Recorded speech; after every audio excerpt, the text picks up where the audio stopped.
Hello, everybody. This is Frank with Iron Age News on the South Florida Conservative News Service. It is Thursday, November 27th, 7:30 a.m. This should have been out yesterday, but we were trying to track the shootings that occurred in Washington, D.C. by figuring out who it was because the news wanted to cover up that it was an Afghan. But either way, let's get into this is much more important at the moment. Yes, it is. People have been throwing the word treason around. The treason is six. Mark Kelly's a jerk off. Things like that. And yeah, it is actually true. People are going to tell you it is not true because there are two forms of treason, actually, historically. And we're going to talk about that and where these characters fall in. So like as I said, this is the most abused and misunderstood word in American civic life. The last time you probably heard of it was Benedict Arnold, whereas we have had many, many spies, the Goldbergs, remember them? Uh, Mark David, was it Mark Davis? No, he's the commentary guy. Hansen from the FBI.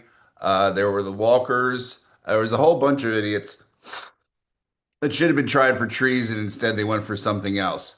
So we're going to just skip the legal charge and the courtroom drama, and we're talking about treason as an act of betrayal against the country, even if no prosecutor has stamped it as such yet.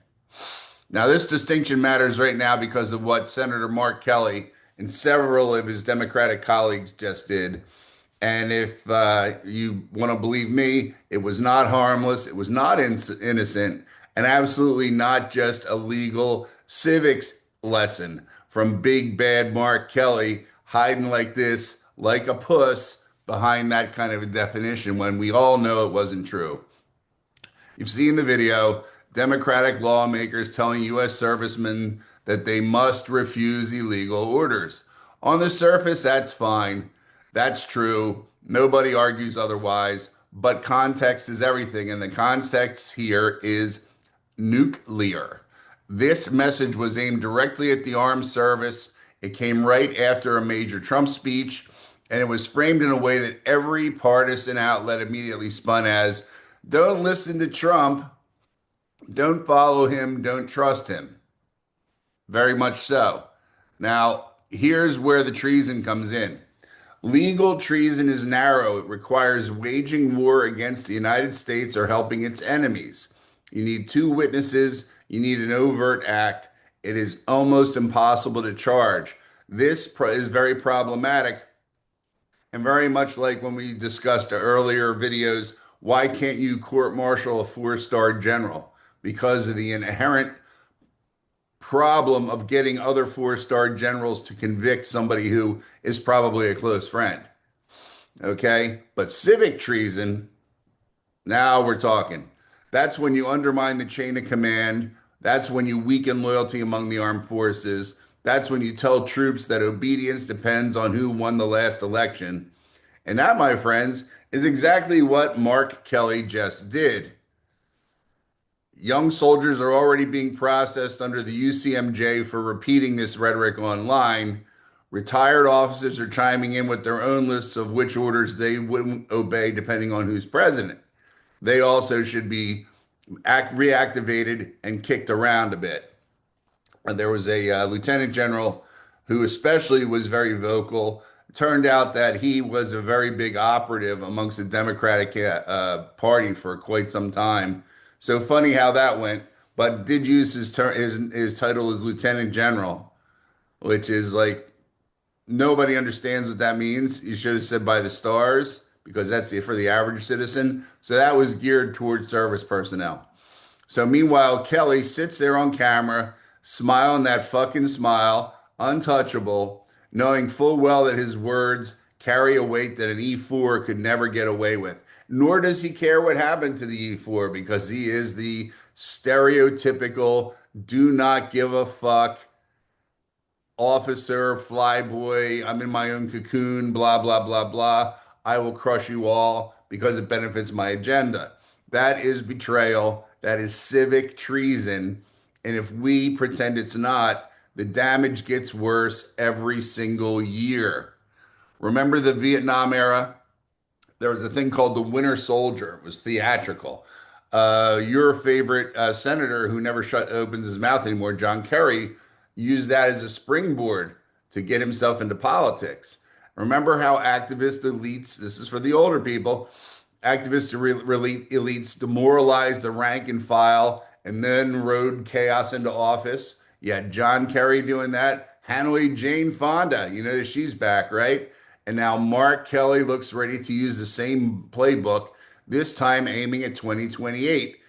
There is a description that we have a link on our full site.